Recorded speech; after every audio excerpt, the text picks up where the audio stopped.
Hello students, देखिए class 12 chapter 2 विद्युत रसायन, जिसमें से देखिए इस बार 2024 बोर्ड एग्जाम में 7 नंबर का पूछा जाएगा students. Most important topic and questions, मतलब आप समझ पा रहे होंगे जो इस चैप्टर के जो टॉपिक है और टॉपिक से बनने वाले जो स्टूडेंट्स देखिए क्वेश्चन है, जिस तरीके से आप देख पा रहे हैं। तो देखिए क्वेश्चन किस तरीके से होंगे, जैसे ये क्वेश्चन अब तक परीक्षाओं में जो भी पूछे गए स्टूडेंट्स, मैंने ये आपके पूरे के पूरे प्रश्नों का पैटर्न तैयार किया है जिस तरीके से बोर्ड एग्जाम आपकी परीक्षा में पूछता है। तो स्टूडेंट्स देखिए आपके ये टॉपिक हैं और टॉपिक से क्वेश्चन जो बनेंगे वो आपको मैं एक समझाने वाला मोस्ट इंपोर्टेंट जो टॉपिक और क्वेश्चंस।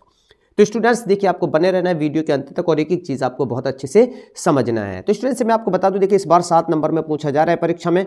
अब से पहले कभी भी यूपी बोर्ड एग्जाम ने 7 नंबर में इस चैप्टर को नहीं पूछा है। अब से पहले सिर्फ 3 नंबर या 5 नंबर में पूछा जाता था, तो 7 नंबर में पूछा है। तो इसमें देखिए कुछ ना कुछ जरूर बोर्ड इस बार चेंजेस करने वाला है क्वेश्चन के पैटर्न में, मतलब क्वेश्चन की संख्या बढ़ाने वाला है जरूर, जो भी पेपर में पूछे जाएंगे। तो स्टूडेंट्स देखिए हम शुरू करते हैं इसके अंदर से जो मोस्ट इंपोर्टेंट टॉपिक है। सबसे पहले आपको क्या तैयार करना है स्टूडेंट्स, देखिए पहला हमारा टॉपिक है नष्ट समीकरण। अब जो नष्ट समीकरण स्टूडेंट्स, नष्ट समीकरण से किस तरीके से प्रश्न बोर्ड एग्जाम पूछता है और वो पूछेगा, वो भी पैटर्न हम जानेंगे क्वेश्चन का। सेकंड देखिए टॉपिक है, आपको पता होगा कोलराउश का नियम। तो कोलराउश का नियम से भी प्रश्न बनते हैं और प्रश्न पूछता है 3-4 तरीके से इससे क्वेश्चन पूछ लेता है। वो क्वेश्चन कैसे बनेंगे वो भी हम समझेंगे। तीसरा टॉपिक है स्टूडेंट्स आपको विद्युत रासायनिक श्रेणी। विद्युत रासायनिक श्रेणी का क्वेश्चन पैटर्न देखिए बहुत अलग अंदाज में होता है। तैयारी बच्चे कुछ तरीके से करते हैं, प्रश्न कुछ अजीब तरीके से पूछ लेता है जहां पर बच्चे आंसर देने में असमर्थ हो जाते हैं। तो वो भी हम समझेंगे किस तरीके से प्रश्न पूछेगा। चौथा टॉपिक है स्टूडेंट्स हमारा विद्युत वाहक बल, जिसके बारे में आपने पढ़ा होगा EMF, ठीक है, EMF इलेक्ट्रोमोटिव फोर्स, इसके बारे में भी समझेंगे और इससे रिलेटेड आपको पता होगा न्यूमेरिकल भी पूछता है, उसमें भी अब हम जानेंगे। पांचवा टॉपिक है स्टूडेंट्स आपका विशिष्ट एवं मोलर चालकता, ठीक है, तो इससे भी आपका प्रश्न बनेगा। छठा टॉपिक है आपका संचारण, ठीक है, संचारण के बारे में ये आपने सब कुछ पढ़ लिया होगा, संचारण क्या होता है। सेल के बारे में आप पढ़ेंगे, सेल जो होते हैं आपकी बैटरी जो होती है, प्राथमिक सेल, द्वितीयक सेल, ठीक है, सीसा संचायक सेल वगैरह, उनके बारे में। और आपका लास्ट टॉपिक ये बनता है गिब्स मुक्त ऊर्जा। गिब्स मुक्त ऊर्जा की डेफिनेशन के साथ साथ स्टूडेंट्स इससे न्यूमेरिकल भी पूछता है। अब वो न्यूमेरिकल अब तक परीक्षा में किस तरीके से पूछा गया है उसको समझेंगे अब हम एक एक क्वेश्चन के माध्यम से। तो स्टूडेंट्स देखिए नष्ट समीकरण से जो बोर्ड अब तक क्वेश्चन पूछा है वो देखिए किस तरीके से पूछा है। क्वेश्चन नंबर बनता है ये 1, नष्ट समीकरण की व्याख्या कीजिए।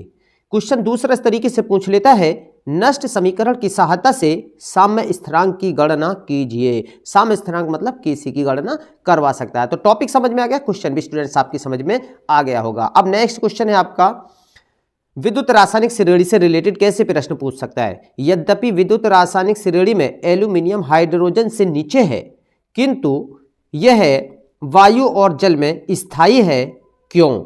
समझिए, तो ये स्टूडेंट्स आपको विद्युत रासायनिक श्रेणी के बारे में आप जब पढ़ लेंगे तो वहां से इसके प्रश्न का आंसर आप लोग निकाल पाएंगे।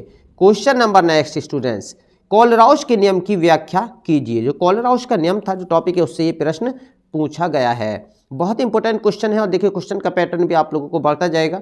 अब ये विद्युत रासायनिक श्रेणी से किस तरीके से और भी प्रश्न पूछ सकता है। देखिए विद्युत रासायनिक श्रेणी क्या है, इसके 2 उपयोग लिखिए, अथवा विद्युत रासायनिक श्रेणी के किन्हीं 4 लक्षणों को लिखिए। मतलब 4 जो इसके लक्षण है, कैरेक्टर्स के बारे में भी पूछ सकता है। तो ये प्रश्न आप लोग वो हैं अब तक स्टूडेंट्स जो बोर्ड ने पूछे हैं, तो ध्यान से करना है आपको क्वेश्चन, इससे आसानी होगी आपको तैयारी करने में। क्वेश्चन नंबर नेक्स्ट, मानक इलेक्ट्रोड विभव क्या है। मतलब इलेक्ट्रोड विभव से रिलेटेड प्रश्न है कि मानक इलेक्ट्रोड विभव क्या है।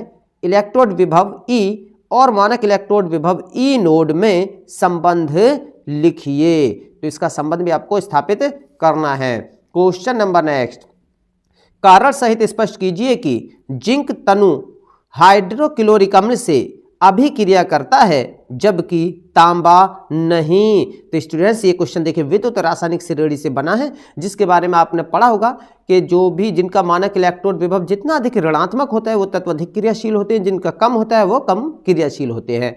तो आपका देखिए क्वेश्चन जो कह रहा है ये आंसर यही है, सिर्फ इसको आपको एक्सप्लेन करना होता है।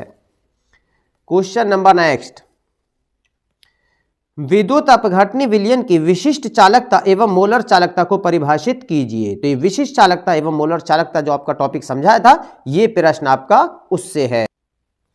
क्वेश्चन नंबर नेक्स्ट, विद्युत वाहक बल किसे कहते हैं। मानक सेल विभव का परिकलन कैसे होता है। तो स्टूडेंट्स विद्युत वाहक बल से ये क्वेश्चन इस तरीके से पूछा जाएगा। क्वेश्चन नंबर नेक्स्ट, रिडॉक्स विभव किसे कहते हैं, समझाइए। क्वेश्चन नंबर नेक्स्ट, ये तैयार करने स्टूडेंट्स आपको। कॉपर सल्फेट के जलीय विलयन में लोहे की छड़ डालने पर विलयन का नीला रंग धीरे धीरे गायब हो जाता है, क्यों। तो ये भी स्टूडेंट विद्युत रासायनिक श्रेणी से आपका क्वेश्चन है, ठीक है। क्वेश्चन नंबर नेक्स्ट देखिए, सिल्वर नाइट्रेट के किसी विलयन से 10 ग्राम सिल्वर प्राप्त करने में 1.24 एम्पियर विद्युत धारा प्रवाहित करने पर कितना समय लगेगा। Ag बराबर 108, मतलब Ag का क्या है, आपका एटॉमिक मास है। स्टूडेंट्स आप लोग कंफ्यूज नहीं होना, आपको बिल्कुल सटीक वो प्रश्न मैं आपको दे रहा हूं जो अब तक परीक्षाओं में बोर्ड ने पूछे हैं। यही इसी तरीके से प्रश्न बनते हैं जिन स्टूडेंट्स के डाउट रहता है, कंफ्यूजन रहता है कि क्वेश्चन बोर्ड कैसे पूछेगा, तो वो क्लियर कर ले इसके लिए, ठीक है। बिल्कुल किसी भी के चक्कर में नहीं आए कि कोई कह दे कि 2 प्रश्न सिर्फ तैयार कर लो तो वो आएगा, ऐसा नहीं है स्टूडेंट्स। देखिए पेपर बोर्ड ही बनाता है, लेकिन वो अनुभव के बेस पर हम आपको बताते हैं कि बार बार प्रश्न किस तरीके से पूछता है। Question number next, 0.1 mole litre inverse KCL विलयन से भरे एक चालकता सेल का प्रतिरोध 100 ओम है। यदि उसी सेल का प्रतिरोध 0.02 मोल लीटर इनवर्स केसीएल विलयन भरने पर 520 ओम हो तो 0.02 मोल लीटर इनवर्स केसीएल विलयन की चालकता एवं मोलर चालकता ज्ञात कीजिए। 0.1 मोल लीटर इनवर्स केसीएल विलयन की चालकता 1.29 सीमेंस मीटर इनवर्स है। तो स्टूडेंट्स देखिए न्यूमेरिकल है आपका, जो इस चैप्टर से पूछा गया है। अब आपकी समझ में देखिए सब कुछ आ रहा होगा, प्रश्न का प्रकार भी। देखिए स्टूडेंट्स नेक्स्ट क्वेश्चन ईएमएफ से जो आपका न्यूमेरिकल पूछता है वो कैसा आता है। निम्नलिखित सेल के ईएमएफ की गणना कीजिए। Zn ऑब्लिक Zn 2+ 1 मोल Cu 2+ Cu। तो स्टूडेंट्स इसके बारे में आपको पता होगा। आगे ये क्वेश्चन पूरा यहाँ तक है, ये ध्यान रखना है। बच्चे कभी कभी यहीं तक देख लेते तो आगे नहीं देख पाते, पूरा समझ लो। जबकि ई नोड Zn 2+ ऑब्लिक Zn तथा Cu 2+ Cu के मान क्रमशः -0.76 तथा +0.34 वोल्ट है। इनकी सांद्रता 1 मोलर है। तो स्टूडेंट्स ईएमएफ की गणना करवा रहा है, आपको पता होगा ईएमएफ बराबर आपका एक फॉर्मूला यूज करते हैं, ई नोड कैथोड माइनस ई नोड एनोड, उसकी वैल्यू रख करके आप लोग यहाँ से निकालते हैं। और इसका भी पैटर्न स्टूडेंट्स देखिए आपको पता होगा, वो आपको समझा दो। इससे एक रिएक्शन बनती है, वो ये बनती है, जो अभिक्रिया बनेगी मतलब Zn 2+2 इलेक्ट्रॉन, समझ गए ना। मतलब एक पार्ट इसका कैथोड होता है, एक एनोड होता है। आपको पता होगा Zn का Zn 2+ में ऑक्सीकरण हो रहा है, जबकि Cu 2+ में Cu 2+ का Cu में क्या हो रहा है, अपचयन हो रहा है। तो ये आपकी पूरी इक्वेशन बनती है। अगर आप लोग कहेंगे कमेंट्स में बताना, अगर इस तरीके के न्यूमेरिकल का सॉल्यूशन आप लोग चाहते हैं तो मेरे कमेंट्स बॉक्स में बताना, मैं इनका एक एक सॉल्यूशन आपको एक एक चीज धीरे से समझाऊंगा अच्छे से। क्वेश्चन नंबर नेक्स्ट स्टूडेंट्स देखिए नेक्स्ट किस तरीके से पूछा है। निम्नलिखित सेल के विद्युत वाहक बल मतलब ईएमएफ की गणना कीजिए। CD CD 2+ 1 मोल Ag+ और Ag, मतलब वही तरीका है क्वेश्चन का बिल्कुल, ठीक है। अब इसमें क्या कह रहा है, जिसमें अर्ध अभिक्रियाओं के मानक अपचयन विभव निम्न है, ठीक है। ये आपका क्वेश्चन दिया। अब इसके जो मानक अपचयन विभव है स्टूडेंट्स देखिए उनको समझेंगे, वो क्या क्या है।